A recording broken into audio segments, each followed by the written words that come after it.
Security guard patay sa pamamaril ng off-duty police sa Davao del Sur. Narito ang news scoop ni Kim Gomez.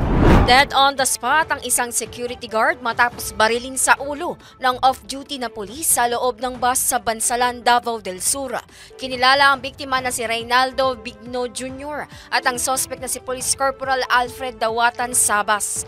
Ayon sa ulat, sakay ng bus ang suspect kasama ang kanyang asawa nang mapansin ng biktima na nagtatalo ang mga ito. Sinubukan pa umano ni Bigno na pakalmahin ang sitwasyon, ngunit sa halip na huminahon, binaril siya sa ulo ng suspect. Agad na binawian ng buhay si Bigno dahil sa insidente. Matapos ang pamamaril, tumakas ang suspect kasama ang kanyang asawa. Samantala, humingi naman ng tulong ang driver ng bus sa mga otoridad.